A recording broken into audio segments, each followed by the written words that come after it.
Scanner School, Session 4, Simplex, Duplex, and Repeaters. Welcome to the Scanner School, a podcast dedicated to the scanner radio hobby. Class is about to begin. Here is your host, Phil Lichtenberger.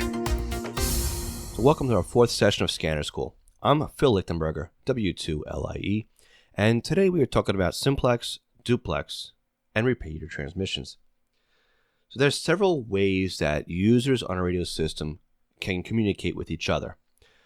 One of the simplest ways is point-to-point communications, or Simplex.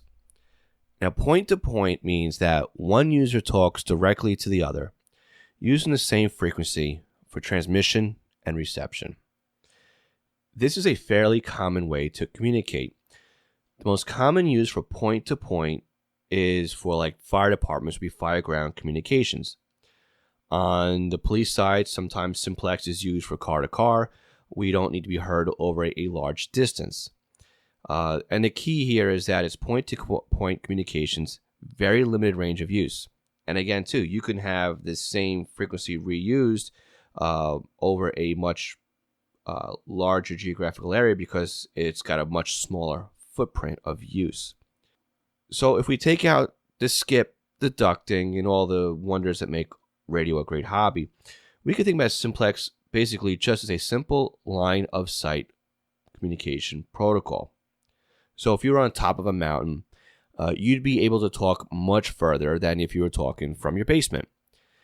And again, if you were on top of a mountain and the person you were talking to was on top of another mountaintop, then the two of you would talk over much greater distances. So again, we're moving all the fun stuff, removing the fun stuff of radios, such as skip and bounce and ducting and all the other fun stuff. So besides fireground and car to car, what are some other examples of Simplex? Marine radios are normally point to point. As a side note, RF propagates very nicely over water.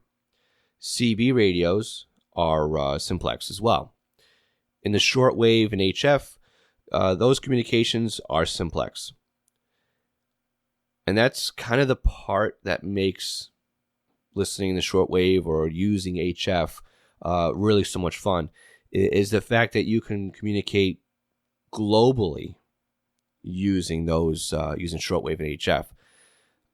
One of my favorite things to do on a summer night is grab a handheld shortwave receiver, a telescoping antenna, sit out in the back patio, and just tune around. And the stuff that you can pick up just from your patio using a handheld radio is really cool. So we'll discuss more about shortwave listening, abbreviated SWL, which is Sierra Whiskey Lima, on a future episode of Scanner School. So what happens if you take the idea of simplex communications, but instead of transmitting and receiving on the same frequency, you used a pair of frequencies? And what if the person you are talking to mirrors the pair so that the frequency you transmit on is the frequency that they receive on, and the frequency that he transmits on is the frequency that you receive on? In this configuration, you would need to have two radios at your disposal, one for transmit and one for receive. This allows you to transmit and receive at the same time. This is considered duplex communications. So instead of thinking about this in radio terms, let's talk about something that we're all familiar with, our phones. They would be a duplex type of system because you can talk and hear at the same time. Our cell phones have an uplink frequency and a downlink frequency, or in very simple terms, one frequency is for the phone to receive and another one to transmit on. So now let's build on this simplex and duplex idea, and let's talk about using a repeater. And repeaters are a great way to increase the coverage area that you can communicate. A repeater works like this. All the users will transmit into the repeater's receiving frequency, and all of the users receive on the repeater's transmit frequency. So as you key the microphone on your radio, your radio will shift down or up into the input frequency to transmit. And as soon as you unkey the microphone, the radio will move back to the receive frequency to hear the repeater. So how exactly do repeaters increase the range that you can communicate? Remember that line of sight example we used earlier in Simplex? Well, a repeater just builds on that. A normal repeater site is located on top of a tall building, a tower, maybe even on top of a mountain. And being that repeaters are located in a high location, they have what you can call maybe like a bird's eye view of the RF landscape. Now, in addition to being very high, they can also have several hundred watts of RF power behind them, allowing them to go much further than your little 5 watt, half a watt, or maybe even a 20 watt mobile radio. Okay? So they are transmitting at a much higher power level than you would be. So everything that comes into the receiver is routed to the transmitter. So another side note here. If you remember in last week's session of scannerschool.com/session 3, we talked about PL, DPL, and NAC. Repeater owners typically use some sort of squelching technique to only allow those transmissions using the proper tone to be repeated through their repeater. So in other words, they filter out everything the receiver could receive, but only allow those transmissions with the correct key through the virtual door of the receiver and onto the transmit side of the repeater. So users that are on their portables can easily hear other users who are also on their portables via the repeater, even though those users may not be able to hear themselves or hear each other operating via Simplex. So let's think about some good examples and good uses of repeaters. Well, one would be for dispatching, where you have a central dispatcher in a base location somewhere remote from the repeater, and you have several field units scattered around who need to communicate with each other and with the dispatcher. So police, fire, medical dispatchers would rely on a repeater system to communicate with all the units that they need to dispatch. Sometimes you'll find tactical operations may also be repeated and stuff like that. So another use of a repeater is where everybody would use Simplex, maybe say on a fireground channel, but that Simplex channel that all the fireground users are using is actually the input for the repeater. Now the users that are on fireground are not worried about the repeater because they're all communicating point to point or Simplex. They're not using the repeater. Okay, it's transparent to them. However, the repeater is there for other users who are not on the fire scene so that they can hear what's going on. Where I live, the department that's next to me in my neighboring town uses this kind of setup. I mean, it's great for me to be able to sit here and listen to the fireground communications and buff the live action. And sometimes what happens is the fireground communications will, what we say, pick a fence or pop in and out of the repeater. Now, this is because the portables are not making the input for the repeater. But they don't care. They're using Simplex. They're operating point to point. They're not aware they're making or not making the repeater. And that's why fireground is really used as a Simplex communication, or they use Simplex to communicate. So remember, they're using Simplex or operating point to point. So they're not aware of the fact that they're not making, or they are making the repeater. They're not listening to the repeater. It's transparent. And again, that's why a lot of fireground transmissions like to be on Simplex. Okay, they're not worried about making or not making the repeater system. Now, that's not to say that all repeaters need to be centrally located on a physical structure. Sometimes you'll have what we call a vehicle repeater. Now, this will be useful in the same way that a normal repeater would be. A user leaves the vehicle, and they use a portable radio to communicate with the repeater located in their vehicle. And this repeater would then go out to the rest of the system as if they were sitting in their vehicle. Typically, this would be like a crossband repeater where the user gets out and they use an 800 megahertz portable, and their vehicle repeater will then repeat that 800 megahertz radio onto their primary VHF or UHF repeated Simplex or whatever channels they use. So here in New York, where I live, our state police operate in that way. Now, the state police here, I'm in Troop L, and they typically use a duplex system, right? The vehicles will transmit on one frequency, the dispatchers will transmit on a secondary frequency. But if they leave their vehicles, the dispatcher may not be able to hear those handhelds. So the portables are set up using the vehicle's repeater to communicate out through their dispatch channel as if they were sitting in the car. Another good example of a repeater would be a fireground repeater, right? The exact example we had just used, where you have users who are on fireground but are picket fencing or not really making it into the repeater reliably. A on-scene vehicle repeater would take that fireground channel and maybe push it through another input channel to the repeater so that it would have much reliable input or a receive or whatever you want to call it into the main fireground repeater. But you can't always have a vehicle repeater following you around, right?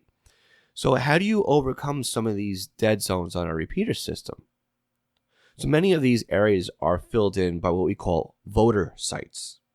Now, I want to talk about voter systems really briefly here because, well, basically just as an FYI, because it really falls into the transmission side of the house, not the reception or the scanning side of things. But I feel it's good to talk about these things because I like the nuts and bolts, and I find these interesting, and hopefully you guys all do too. So in the simplest form, a voter system is a set of remote receive sites that send what they receive to a voter. Let's take a step back and talk about terminology here because it can become confusing pretty quick. So I went online and I grabbed these definitions from repeaterbuilder.com. A receiver voter selector, a voting panel, or the voter. Okay, receiver voting selector, voting panel, and the voter. Those are all terms for the actual equipment, usually a rack mounted that interprets the audio from several outlying receivers, picks the best quieting signal on the fly, and routes it to a single output. So I'll just call this a voting panel going forward. Now a voting receiver, remote receiver, satellite receiver. These are defined as an outlying receiver that feeds the voting panel. The term is sometimes used to refer all of the equipment in the outlying site: the antenna, receiver, the controller, the link transmitter, or the microwave interface panel, etc. In the rest of the podcast, I'll refer to this as receive sites. So here's where it really gets interesting. When a voter receive site receives your transmission, they send it to a central voter with a voter panel located in a central location. This voter panel then compares all of the signals sent from the receive sites, picks the very best one on the fly, and sends that to the input of the repeater. Now, a voting panel will turn off and on the different receive sites for input or output on the fly. So if you're driving or if some reason you walk behind a building and you drop out from a particular site, another one can pick you up and rebroadcast you into the voter stack, the voter panel. So how exactly do the remote receive sites send their signals back to the voting panel? It can be done via an RF link. It can be done using POTS or plain old telephone service. Again, that's POTS. It's Papa Oscar Tango Sierra. They can use microwave or other kinds of wire links, sometimes just referred to as E and M link or echo and mic links. So many times, the dispatcher's base station will be sent to the repeater system via a link as well. Since the repeater is, at this point, getting their input from the voter panel over some sort of transmission path, the base station is wired in the exact same way. But if the voter system should ever fail, many repeaters have the ability to fall back to its own local receiver, just in case. So voters are a great way to fill in coverage gaps. So for example, you could have a repeater in the middle of the county, and you can have voters or receive sites on north, south, east, and west end. Then you can fill in the gaps at northeast, southeast, southwest, and northwest, giving you a greater density of receive coverage within the county. So who would use something like this? Let's think about a metropolitan police department that has most of their force on foot patrols using handheld radios or portable radios. They could be surrounded maybe by tall buildings, making it very difficult to hit a central located receive site. Maybe they're walking down into a subway station, or they go inside of a building, and they're not going to make it to a central receive site indoors or underground. Remote receiver sites located all over the city will help each portable get into a dispatcher when they need to. Okay. So one last way you can use a repeater to increase your coverage would be to network multiple repeater sites together. Again, this really isn't using any kind of, it could be using some sort of voter system or something like that, but that's just another way that you can increase, because every repeater would then be independent but yet network together. So when one repeater, say like an East End repeater, would receive you, it would be sent over maybe an RF or a microwave, just like a voter, to the other repeaters in the same network, and they would all rebroadcast you at the same time. So remember, Simplex, point to point. Duplex, using two frequencies, one to receive and one to transmit, and a repeater, where you transmit on the repeater's receiver, which repeats you on its transmitter, where all the other users will receive your transmission. Repeaters are a great way to increase the RF footprint. So this session of Scanner School is sponsored by EastCoastPagers.com. East Coast Pagers is a Unication, Apollo, and Swiss phone dealer serving the North American market. From one-way numeric and alphanumeric pagers to voice and P25 pagers, they have you and your department covered. Check out EastCoastPagers.com for Unication G1, G4, and G5 products and accessories. All Unication G1 pagers ship with a spare set of batteries and a spare belt clip. All G4 and G5 orders will ship with spare belt clips. Complimentary programming of your department's dispatch and fire grounds are included. You can contact EastCoastPagers.com for a custom quote for your department. That's EastCoastPagers.com. So I would like to thank all of those that wrote in this week with your questions, and for those of you who've answered my emails asking a little bit about yourselves. I love hearing your stories, and I'm hoping that sometime soon I'll be able to start bringing you guys onto the podcast to share your stories as well. So we have Carl and Bradford both writing in about their BCD 436 HPs.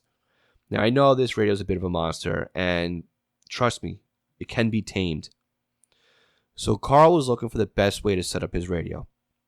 And the best way to do it is use the out-of-the-box software that is included with this scanner. It's called Sentinel. If you can't get a copy of it off the scanner, I believe it's on the SD card, but you can go to the Uniden website and you can download a copy of Sentinel. Now, Bradford's question was a little bit of the same, but he's looking to create his own groups and put his own frequencies in using Sentinel, and that is possible. What you need to do is create a new favorites list, and then you can go into the preferences menu and create your groups and your systems and start adding in manually. Now, I know it's a little bit archaic to do it that way. One of the ways that I like to do it is by using third-party software from Butel. You can find the software for this on the Butel website, but if you would prefer to use my affiliate link, and again, I would make a very small commission if you use this link, you can go to scannerschool.com/Butel. That's BUTEL, or Bravo, Uniform, Tango, Echo, Lima. And that will take you to the Butel website where you can purchase a copy of the software for not only the BCD 436 HP and the 536, but almost the entire Uniden and Radio Shack and GRE line of scanner radios. I've been using Butel pretty much since the Uniden 780 days, so we're going back well beyond 10 years, and it's a great piece of software. Looking around the Facebook groups and even on my incoming emails, I can see that these newer radios bring up a lot of questions. That's why I'm working on a tutorial series just dedicated to each scanner model, starting with the current models. So not only based on Carl and Bradford's latest emails to me, but just looking at the landscape, it would seem that the BCD 436HP and the BCD 536HP line seems to be the biggest pain point right now for a lot of scanner users. If you would be interested in signing up for some sort of online tutorial session, maybe like a learn at your own pace type of thing, drop me a line. Let me know you're interested. If enough people are looking for this, I will make it a priority to come up with some sort of class for this radio. Drop me a line, phil@scannerschool.com. So Bradford's also looking for a good suggestion for an external antenna. So he tells me that the AntennaCraft FT2 units are now fetching a few $100s on eBay. I went on eBay this morning and I can't believe it. $299 for an ST2. It's ridiculous. Again, these are people who are asking that much. And I looked at the sold history. I don't see any. I don't see anybody selling these things for $299. They're asking for them, but I don't see anybody selling them. I got one that's brand new in the box in my attic. Make me an offer. But I had an ST2 in my house for years. I loved it. And unfortunately, it didn't survive one of the hurricanes that ran through my area. I swapped it out for an Austin Ferret. Now, the Austin Ferret, the reviews that are out there, either it's great or it stinks. There was it's mediocre or anything like that. So I rolled the dice on the antenna, and I'm not really thrilled to say I've fallen in the it stink camp. I mean, maybe it works better with a preamp. Maybe it's just where I'm located, but I'm really not impressed with the Ferret, unfortunately. And comparing it to a disc cone I've got mounted inside my attic space, I think I prefer the attic space disc cone. So what I'm going to do is this spring, I'm going to pull down the Ferret and I'm gonna put up my disc cone. So yeah, that's where I'm gonna be, and that's my suggestion to you too, Bradford. So Aaron wrote in earlier this week, and he writes, "Hi, I heard about your podcast from a guy on a scanner group here in Miami, and I'm enjoying it very much. I was wondering if you could help me with an issue I'm having with being able to pick up certain talk group IDs in my area PD. I've been struggling with this for a while now, and I can't figure out if it's an antenna thing, programming, scanner type, location, etc. Please advise what help you're able to provide." Well, Aaron, send me the exact area and system you're looking for help with, and I'll try to do my best to assist you. But if you really want to quickly figure out if it's an antenna or a coax, try tuning to your local NOAA weather alert system that's in your area. So I did a real quick blog post last week about severe weather monitoring on the blog section of scannerschool.com. And in there, I have listed the NOAA weather frequencies that you can pop into your scanner if you want to give that a try. But, send me a little bit of information. I'll try my best to answer you. But I do get a lot of emails now, which is great. I'm loving the feedback I'm getting from you guys. So if I can't answer your question right away, please understand that's why. Another way of getting some help, get on Facebook. We have a Scanner School Facebook group set up for you guys to come in and ask questions, and I'll be in there to answer questions from time to time. But it's a good way of you guys kind of helping each other out and learning from, say, your fellow scanner students. So that quick link to get there would be scannerschool.com/Facebook group. Okay, so Paul writes in and he says, "I've been out of scanning for a while. I would like to listen to local PD and FD. I don't know about digital and programming P25, etc. I used to just punch in the frequency and be all set. The new stuff sounds kind of confusing." Well, Paul, thanks for the feedback. The new stuff does sound kind of confusing, but we'll get there in just a few weeks. All right, the trunking sessions are right around the corner, and we'll get you through all the digital stuff in the P25 and all the new stuff. So don't worry about it and stay tuned. Matt writes, "Have DMR questions on scanners. Is there a way to listen to DMR radio systems with a scanner? Yes, Matt, there are. The Uniden BCD 996P2, the BCD 325P2, the 436HP, the 536HP, all will allow you to monitor DMR, but with a paid upgrade. Okay. On the Whistler side, you got the WS1080, the 1088, TRX1, and the TRX2 will also allow you to monitor DMR. Radio Shack's Pro 18, the Pro 668, and the GRE PSR 800 can be upgraded for a fee if you send it to Whistler, and information for that is on the Whistler website. Okay, Whistler bought out GRE, who made the scanners, or made most of the scanning hardware for Radio Shack. So Dave, who's a co-moderator at eriecoblotter.com, checked in this week too. Dave, I was actually on that site a few weeks ago taking notes. I own the domains pdblotter.com and nypdblotter.com and several other variations of those, and I never did anything with them. So I was taking some time over the last few weeks and looking at some of the other PD blotter type of sites, just looking for ideas and inspiration for what I could do with my own blotter.com domains. I love to pick your brain and maybe trade some notes and discuss what you're doing and maybe even have you on the podcast. Let me know how you're using scanners and what you're listening to populate what you're posting on eriecoblotter.com. I'd love to have you on here. Kevin, W7DQL, he checks in and he writes, him and his 17 scanners actually check in. His email echoed the same remarks that other emails have over this past week. Things are analog now, but digital is creeping in, and it's time to learn P25 and P25 trunking. So again, Kevin, we're going to get there as soon as we're done with the very basic stuff. Give it another 2 or 3 weeks, and we'll get right into the P25. Actually, we'll start with the trunking, and we'll get into P25, okay? So remember, you can submit your questions or feedback to phil@scannerschool.com. I may not be able to answer all the emails directly or right away, because the good thing is I'm getting a lot of feedback from everybody, and I love your feedback. So if I don't respond to you right away, please don't be insulted. I am getting flooded. The best way, though, to maybe ask questions, though, is jump on our Facebook group. Again, it's scannerschool.com/Facebook group. And don't forget, too, you can also leave me feedback and questions on SpeakPipe. I haven't received any yet, so if any of you are brave enough to be the first one to do it, please, I think it's a great way that you can leave some feedback and put your audio onto the show. There's a link for SpeakPipe in the show notes for every podcast, and basically what you do is you click on the icon, and it allows you to use the microphone on your computer, your tablet, or your smartphone to leave me a voice message. And I can grab that voice message and I can embed it into the podcast, and I'd be able to play back your feedback and then comment on it.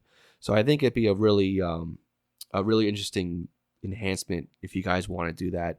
I think it's easier for me to play back a file than to try and read a couple emails too. So somebody please give it a shot.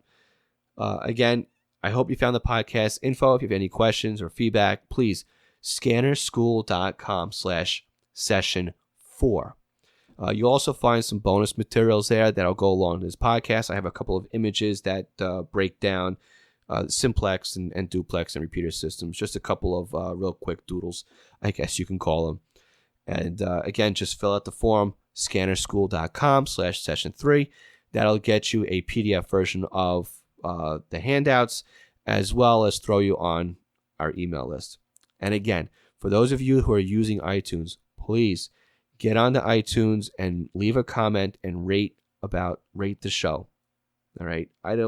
1 star, 5 stars, whatever it is, leave an honest feedback and rate the show. I will take everybody's reviews and feedback and use that to help build upon and improve the podcast. So we'll see you next week. Next Tuesday, we'll discuss AM, FM, sideband, narrowband, and wideband. Until then, I want to say 7-3. Thank you for listening. Thank you for your feedback. And thanks for pushing Scanner School off to a really great start. 7-3. Talk to you next time. Bye. Thanks for listening to the Scanner School podcast. Be sure to visit www.scannerschool.com to access the show notes and bonus content.